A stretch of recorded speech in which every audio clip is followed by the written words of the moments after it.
different aspects of a person, who they are physically, who they are mentally and emotionally and spiritually.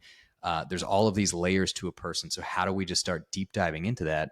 Because at the time, Colin, you and I were having lots of conversations around just like struggles that we were having. And I'm not even talking about, I mean, in some cases it was specific struggles and instances and examples we could give.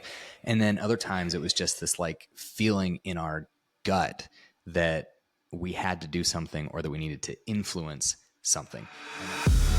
Welcome to the On the Path podcast, a conversation on navigating life. Join Chris Coker and Colin Creech as they have honest conversations with fellow travelers on the path. In each episode, they explore the physical, mental, and spiritual health aspects of the whole self, striving for personal accountability and a strong community. Gain insights, learn from our mistakes, and hear from guests who have mastered these areas. Step on the path, embracing every challenge and success along the way. See you on the path.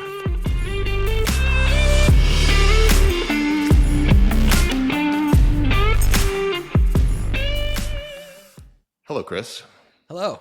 Happy Friday. Well, Friday. Monday for everybody listening. Yeah. Oh, yeah. Good point. Happy Monday, everyone. Hope you're having a great start to your week. Chris and I are doing something a little different and new, but living into the whole purpose of this show, which is having a conversation on navigating life. And Chris and I have been learning a lot the past few 20-something episodes. We tried to get the exact number last time. Let's not do it this time. And we really want to go back to our original processes, right? Where we started, what have we learned, what are we refining from our whole self philosophy, which, Chris, I'll let you set this up for us before we dive into it. And how did this whole show come to fruition, and what's the purpose, and what are we going to do today? Yeah, so that's where did we start? Well, first of all, I think at this point we've mentioned it a couple of times on the show, but we have known each other for a number of years. And I guess, gosh, it was last year at this point, we were in Ithaca together to start talking through this business idea that we had. And for the sake of brevity, I'll just let everybody know it was a lot of different ideas that we had. And ultimately where we landed is what you see here today, right? And at the end of the day, the podcast is really just the medium by which we're delivering the product. Where we landed was this thing called the whole self philosophy, this idea that there is an interconnectedness between the different aspects of a person, who they are physically, who they are mentally and emotionally and spiritually. There's all of these layers to a person. So how do we just start deep diving into that?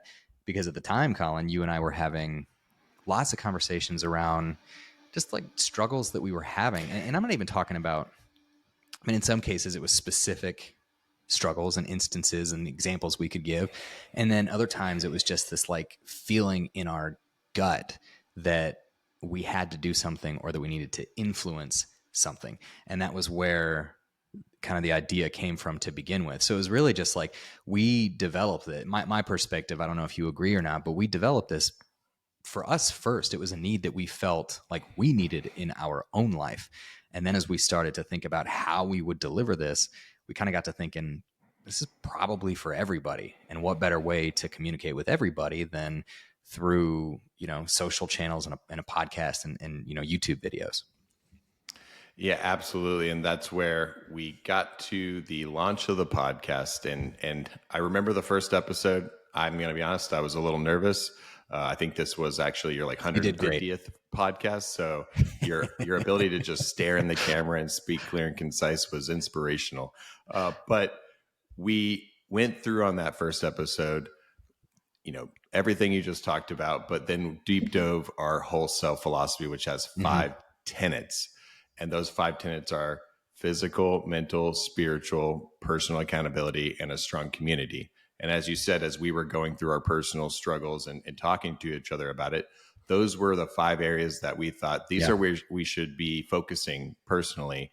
And these are the 5 things that keep us on the path. And for us, the path is living into our purpose.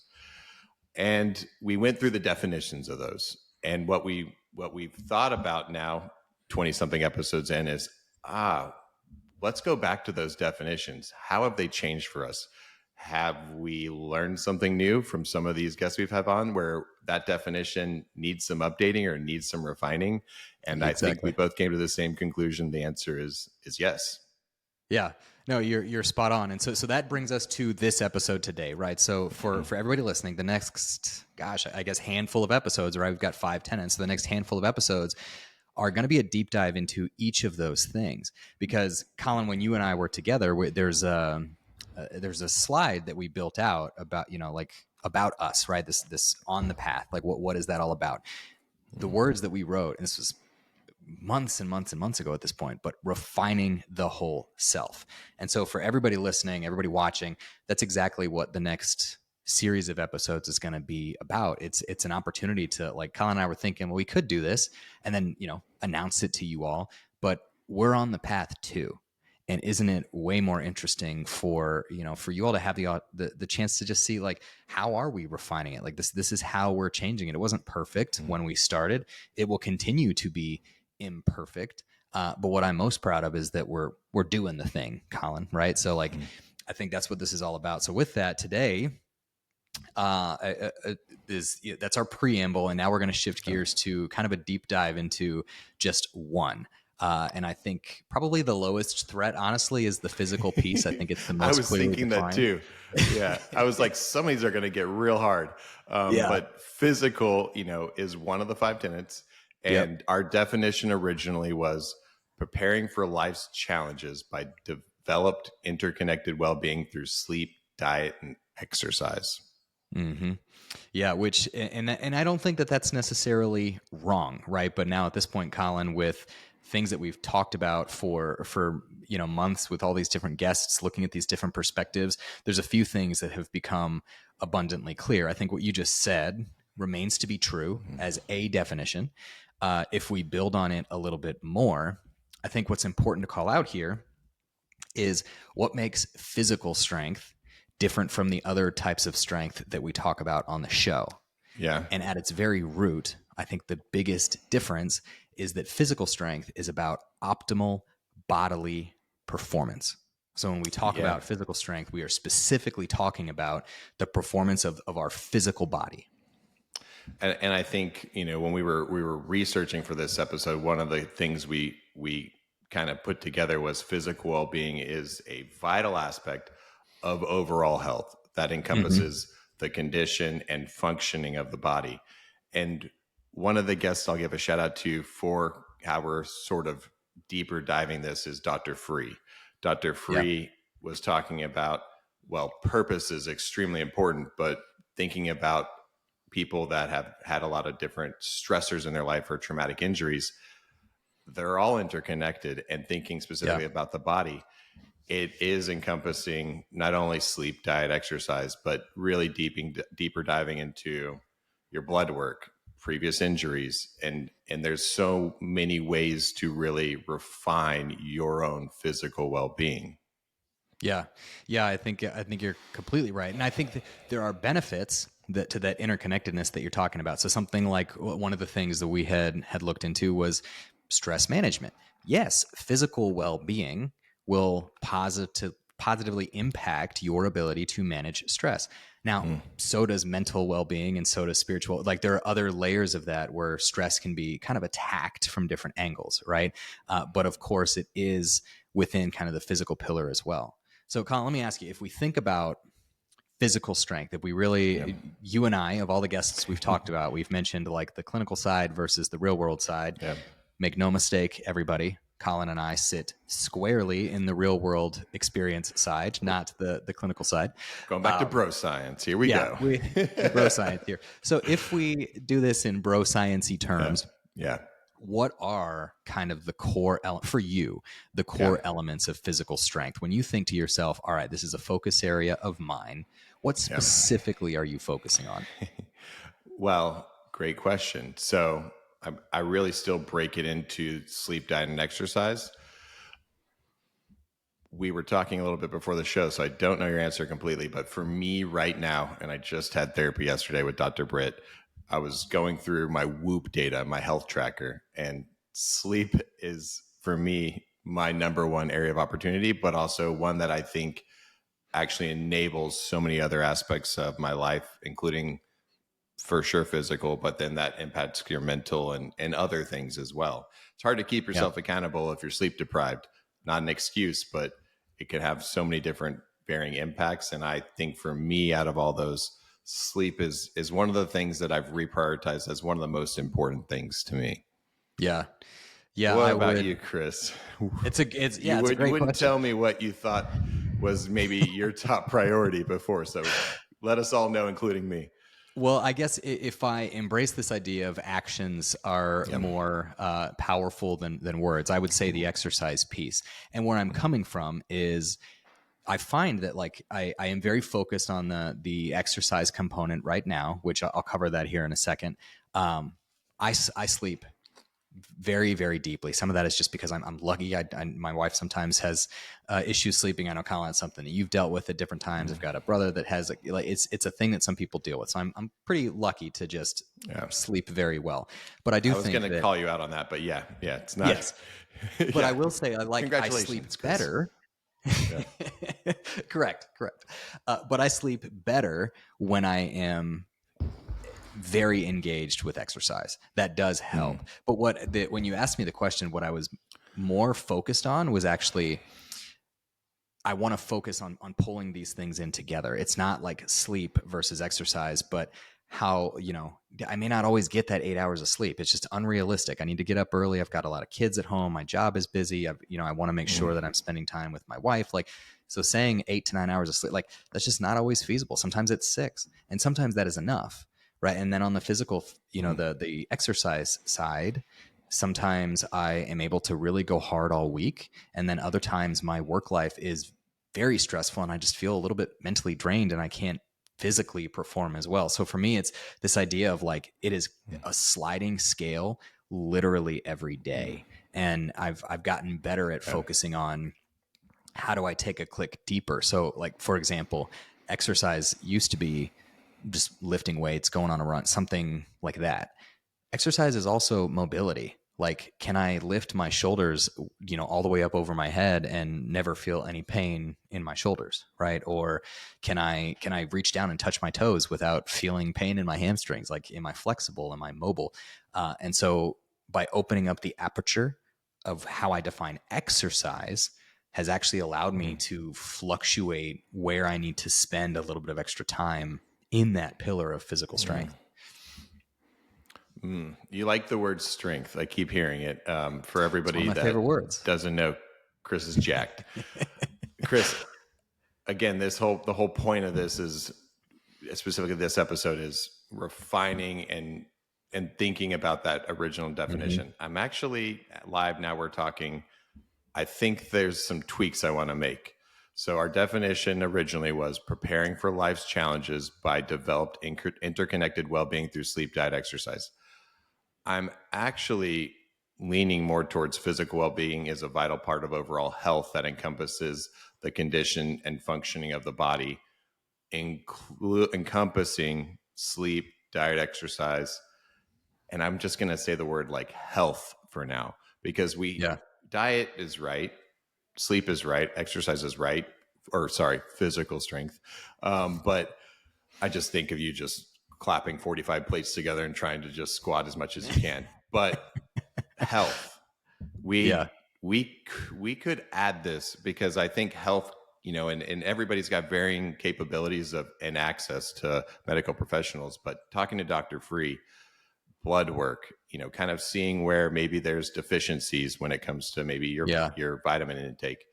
There's so many other things that are not covered by sleep, diet, and exercise that are encompassed in just the word physical health in a way. Yeah. What do you think about that? Because I do think there's this deeper dive we got, especially in the Dr. Free episode.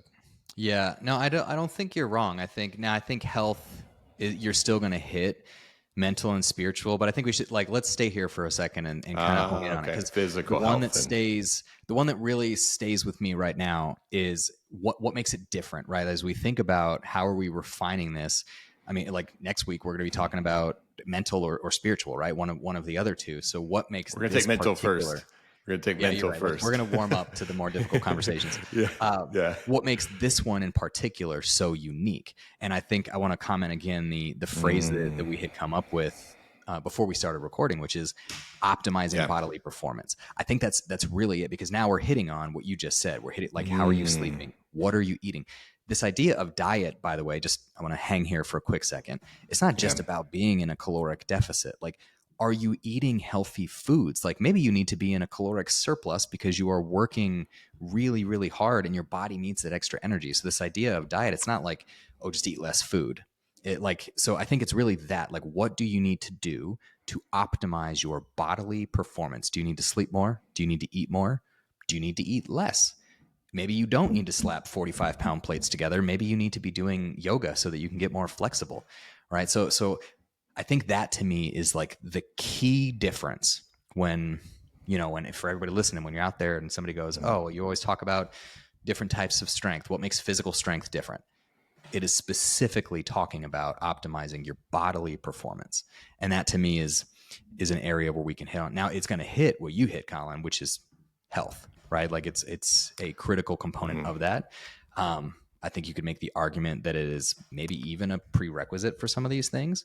But that to me is what makes it the most different. Is it's about the body. But you did call out an important one, and then I'll kick it back over to you because this is just my stream of consciousness. I was just now, making some edits to a draft definition here, but keep going. I think the last point I'll make, because you called it out and I think it's important. You had mentioned like getting blood work done. This idea of preventative healthcare or preventative maintenance, whatever you want to call it, I think is so underappreciated by a lot of people, myself included, by the way. I don't go to the doctor as often as I should, but getting your blood work done, like that falls within the physical realm. Like, how is your heart? Are you well? Like, these are things that it could be like an underlying health condition that you don't even know about, but like that's where preventative medicine comes into play. Like put your health, your physical health into your own hands, your bodily health, put that into your own hands. You can see the stuff on the outside, but you might need to go see a doctor to take care of the stuff on the inside that you can't see. I love this. So let me, based off our notes here, let me throw a new definition out for you. Because again, we're doing this live. So Chris, how does achieving and maintaining physical well-being through interconnected elements, including sleep, diet, exercise, preventative medicine, that support optimal bodily performance? Yeah. I think that is much closer than the first version. Yeah, because it was good, but again, bro science wise, optimal bodily performance, while it's still high level, it's still, but it's actually being more all encompassing from a physical standpoint, because it is sleep, it is diet, it is exercise. It's the technical things, I don't even know how to define them, that are preventative health, where you can, maybe it's, getting more in touch with, okay, maybe I have an injury. And so maybe I need, if I have the capability, I need to go, get that work done or get that looked into, or maybe there's a chemical imbalance, or maybe there's a vitamin deficiency. That was missing from the first definition. I think so too. And I know you well enough to know that you would agree with me here, Colin, but I think it's important for us to call out. Colin and I are not implying that he or I will achieve absolute optimized bodily performance. Like we're not superheroes. We're not like, professional athletes. But I think the important point here is that that's what we're striving towards, right? Like we should be striving to take the best possible care of our bodies that we can. We only get the one, and we want to achieve like maximal performance. So it's not a matter of like, we got to get there, do or die kind of thing. It's more of a, like, that's the bar. Like that is where we could go. And then just really to kind of push ourselves to pursue that, but then have the grace to know that, you may not hit perfectly optimized. So I just wanted to clarify that, because I think the definition is really good. Yeah, that's a good point. Yeah, the achieving part is The Yeah. achieving part's never done. You're never, I mean, it's a Yeah. lifelong journey on the Pursuing. path. So is Pursuing. it prioritize pursuing? Oh, love it. Yeah. Yeah. We're not Love trying. it. Yeah. Because you may not ever Aligned. achieve optimal, right? Optimal is implying like best possible. So, but we are going to pursue it. You should be in pursuit of optimal because that will, get you close. All right, now react again. Pursuing physical well being through interconnected elements, including sleep, diet, exercise that support optimal bodily performance. I think that's rock solid. And pursuing just feels so much better because Yeah. there is no destination, right? We're on the path. It is a journey, and we are on the You could have path, some and we are pursuing it. goals. Yeah, Yeah, that's but true. as you know, we're thinking longevity here when we think Yeah, about physical, and so it ebbs and flows. We've talked about it the whole time, especially yeah, in our map checks. The whole 5 tenets for us: physical, mental, spiritual, personal accountability, a strong community. Depending on the different life challenges of the week or the year, sometimes it's a balancing act. Sometimes you have to prioritize other things in your life that's right. because you have to make those decisions as an adult. Life has never been super straightforward and simple where everything's perfect and balanced. Sometimes, Exactly. but more often than not, it's a little more hectic than that. So For I'm sure. going to For say it sure. one more time, and we're going to do this exercise again in a year, probably, or when we have to go back because we've got more information. Pursuing physical well-being through maybe it's the interconnected elements. I'm going to put that. Sorry, guys, everybody live. Here we go. Pursuing physical well-being through the interconnected elements, including sleep, diet, and exercise, preventative medicine that support optimal bodily performance. Yeah. Yeah. I think It's that's much I think it's closer. rock solid. And hey, you know And what? for Spoiler alert for everybody. We're going to do one of these on community because we believe in a strong community, as you heard Colin mention a second ago. So just a call to action for all of you. We would love to pressure test this. Like anyone, like reach out to us on Instagram, send us an email. You can, otpathpodcast.com. You can go to the website. You can find us at otpathpodcast on Instagram. Hit us up in the DMs and give us your opinion. Like, do you agree? Do you disagree? Like, what are we missing? I think it'd be great to hear from you all too as we continue to refine it. Creating surround sound from our community is something that we would love to do. So if you have an opinion here, reach out and let us know. And I'm going to take it a next step further too, because we love our bro science, but for everybody listening to and Dr. Free, who is a friend of the show, let's email him this definition. Let's get Yeah. his opinion See what he because says. Yeah. he's done so much clinical work in this space. I'd love again to get some subject matter expert feedback. So Yeah. It's to a great close idea. this out, we we are going to get feedback. We are going to continue to refine things, but hey, Right. my opinion on this one has changed. Yours has too, and we will continue to refine and share with you as we go because this is a conversation on navigating life, and we are sharing what we learn along the way. That's right. So, as Chris said, if you got a opinion or feedback, let us know. We are open to changing our minds. This is a journey, and we're learning as we go. Yep. Couldn't have said it better myself, Colin. So I don't know about you, but I think this first refinement is a wrap. I feel refined. But for everybody, thank you for tuning in again. We look forward to deep diving mental with you next week, and have a great day. Yep. We'll see you on the path. See you on the path.